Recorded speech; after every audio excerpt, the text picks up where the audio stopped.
I am John Virgilio Sicabildo, your student nurse for today from Our Lady of Fatima University. And today, I'm going to demonstrate infant bathing. Just like everything else, we're going to wash our hands, we're going to provide for patient privacy, and we're going to identify our client using agency protocol. We're going to explain to the client what we are going to do, why is it necessary, and how she can participate. Mrs. Edwardson, I'm gonna be bathing your baby, which means I'm going to take her with me for a while. Is that okay with you? The first bath will be a sponge bath. Pick a warm room with a flat surface, like a bathroom, kitchen counter, or a changing table. Cover the surface with a thick towel and make sure the room temperature is at least 75 degrees Fahrenheit. We will be needing a clean washcloth, a bath towel, clean diaper, basin with warm water, and soap. Alright, let's do it. You verified your patient, you made sure you have all your supplies ready, and now we can do infant bathing. So one of the things you want to make sure here is that you have a nice warm water. Use your fingers or your elbow to check if it's too hot because you don't want to burn your baby. So you're gonna start off with plain water. Take your wash rag off the basin and squeeze out the excess water.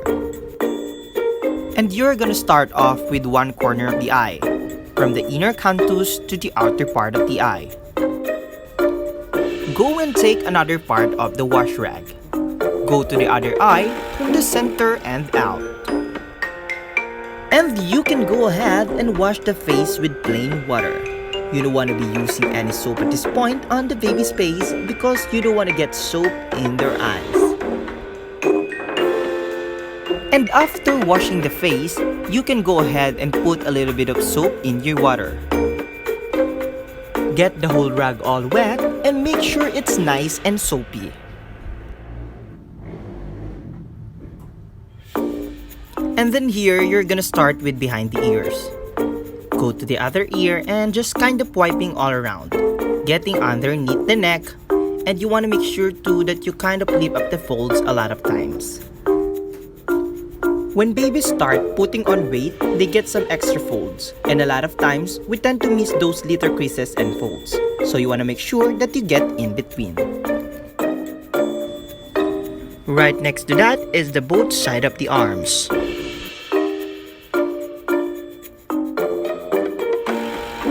Go and lift the baby's arm and wipe underneath the armpits.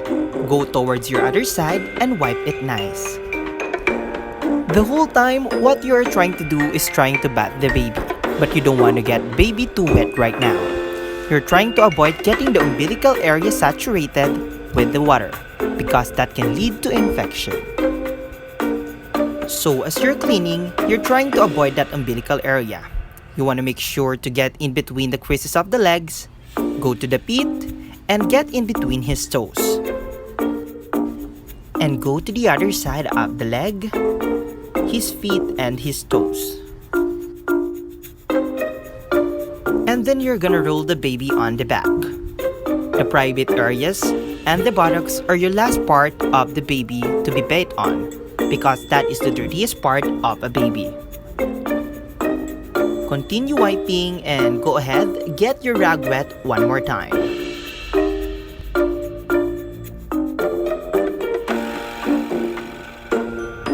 And then when you're cleaning the private parts, you're gonna go from front to back.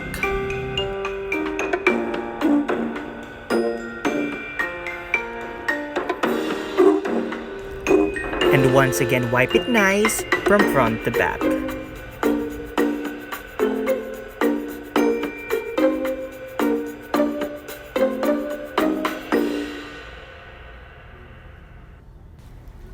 And after that, you can go ahead and get rid of your wash rag. Get rid of your soapy water, and you're gonna go ahead and get some fresh water. And then what you're trying to do is to remove all that soap that you just put on the baby. And then repeat the whole process again. Just kind of wiping the baby down, getting all that soap off, and that you're still going to avoid that umbilical area because your goal is to keep that as dry and as clean as possible.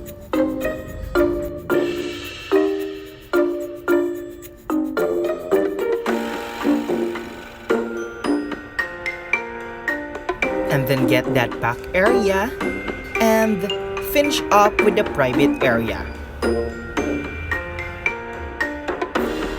Once again going from front to back to prevent cross-contamination. And after wiping all of the parts, go ahead and take your towel. Go and get your towel. Make like a triangle that will act like a hoodie. The next thing that you're going to do is that you're gonna lift the baby up, wrap the baby off the blanket,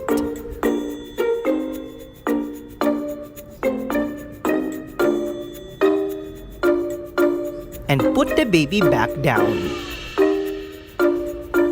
Get the baby nice and dry by wiping up the body using the towel. Do not rub up the baby's skin too hard to prevent redness and irritation.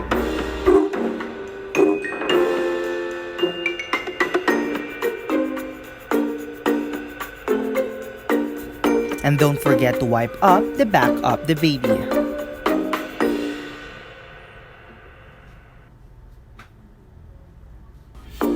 And then at this point, once the baby is nice and dry, go ahead and put a clean diaper on.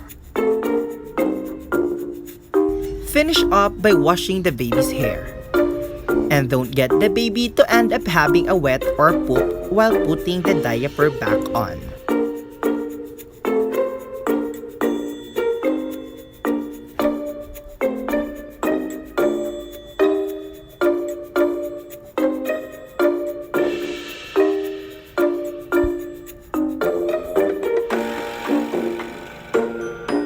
After putting the diaper on, at this point, we're gonna go ahead and wrap the baby up.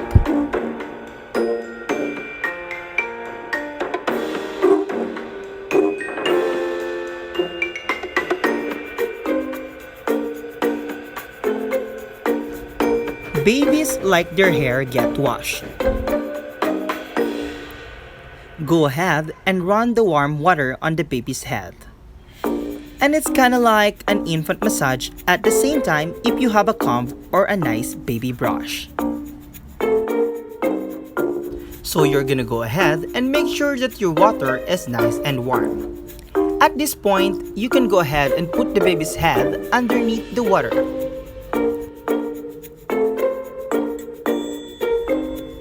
Make sure that the head is all wet.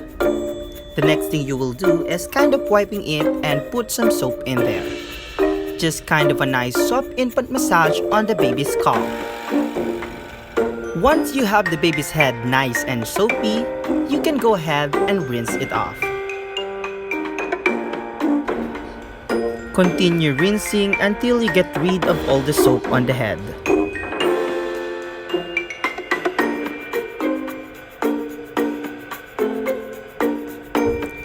And then that's where this hooded part comes in play with the towel. You're just gonna pull it and wipe the baby's head down. Just continue the wiping process until the head is nice and dry. And then at this point, you can go ahead and get your baby dressed or switch into another blanket.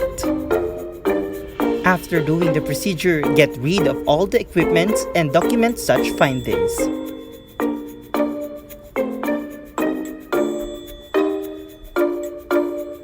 And we're good to go! That was my video on how to do an infant bathing. It's pretty simple. It doesn't hurt mom and the baby, and it doesn't take long. So once again, I am John Virgilio Sicabildo, your student nurse for today. Good day.